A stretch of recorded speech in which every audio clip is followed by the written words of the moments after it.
Selecting crowd funding website, crowd funding platforms. सबसे पहले कि आप इनिशियल लेवल पर फंडिंग रेज करना चाहते हैं तो आप क्राउड फंडिंग के प्लेटफॉर्म्स को, बहुत सारे प्लेटफॉर्म्स बने हुए, उसमें से किसी का भी चुनाव कर सकते हैं। आपने फंडिंग रेज कर लिया है, आपको बहुत लॉन्ग टर्म में काम करना है, तो इवन आप अपना खुद का क्राउड फंडिंग का प्लेटफॉर्म भी बना सकते हैं, या इनिशियल लेवल पे एक नॉर्मल लैंडिंग पेज बना करके भी आप फंडिंग रेज कर सकते हैं। क्राउड फंडिंग आपको बहुत बड़ा प्लेटफॉर्म बनाने का या नेसेसरली आपको कंपल्सरीली आपको किसी थर्ड पार्टी प्लेटफॉर्म को यूज करने का नीड यहाँ पर नहीं होता है। तो चलिए, फिर भी जितने प्लेटफॉर्म्स है, फॉर एग्जांपल मिलाप है।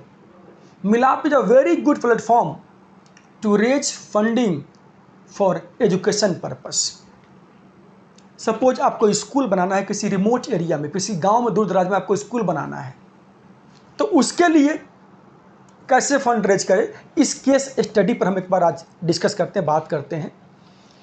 सपोज बिहार के किसी रिमोट एरिया में, किसी रिमोट गांव में, या किसी भी स्टेट के, लेट से उड़ीसा की बात करें, पश्चिम बंगाल की बात करें, या पंजाब की बात करें, आपको वहाँ पर क्या करना है, आपको एक स्कूल बनाना है। तो वहाँ पर स्कूल बनाने के लिए अगर आपको फंडिंग रेज करना है तो सबसे पहले आप क्या करेंगे, सबसे पहले you have to prepare a project report.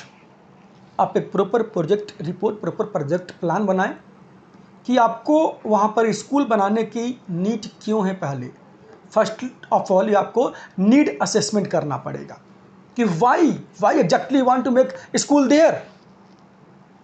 उसके बाद बात आती है कि वहाँ पर जो स्कूल आप बनाएंगे वो कौन से प्रॉब्लम को सॉल्व करेगा and what impact is going to come out of it. उसे इम्पैक्ट क्या मिलने वाला है, क्या असर, क्या प्रभाव आएगा समाज में। उसके बाद में आपको अपना बजटिंग तैयार करना पड़ेगा कि एग्जैक्टली कितना पैसा आपको चाहिए वहाँ पर स्कूल बनाने के लिए या इनिशियल ऑपरेशनल एक्सपेंडिचर्स के लिए। और उसके बाद में जब आपका ये प्रोजेक्ट आप इम्प्लीमेंट करेंगे तो उसके लिए जो फंडिंग चाहिए, उसके लिए कितना समय आपके पास है। आपको सपोज स्कूल बनाने के लिए 50 लाख रुपए का फंडिंग चाहिए, तो 50 लाख रुपए आपका क्या हो गया, फंडिंग रिक्वायरमेंट, फंडिंग नीड हो गया, जो आपने लिमिट सेट कर दिया फंडिंग लिमिट कि मुझे 50 लाख का फंडिंग रेज करना है। अब जो ये 50 लाख का फंडिंग है, कितने टाइम में रेज करना है आपको ड्यूरेशन भी तय करना है। सपोज 2 मंथ्स, आपको 60 दिन में आपको 50 लाख रुपए का फंड रेज करना है।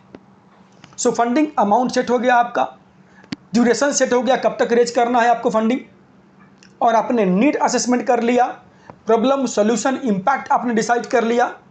तो बेस्ड अपॉन दिस आपने क्या किया, चूंकि एजुकेशन के लिए है तो आपने मिलाप प्लेटफॉर्म का चुनाव कर लिया, प्लेटफॉर्म सिलेक्टेड। नाउ कम्स एक कंपेलिंग कंपेन तैयार करना, क्योंकि क्राउड फंडिंग के लिए अगर बिजनेस के लिए है तो आपको रिटर्न, आपको बिजनेस में पोटेंशियल शो करना पड़ेगा, बिजनेस में ग्रोथ आपको जस्टिफाई करना पड़ेगा। And if it is for NGO sector, आपका वेलफेयर के लिए है, तो प्रॉब्लम सॉल्यूशन इम्पैक्ट, जो मैं बार बार इम्पैक्ट बोला करता हूं, आपको इम्पैक्ट जस्टिफाई करना पड़ेगा। आपको लोगों को सेंसिटाइज करना पड़ेगा, so that by seeing your campaign they are attempted to fund, to give donations.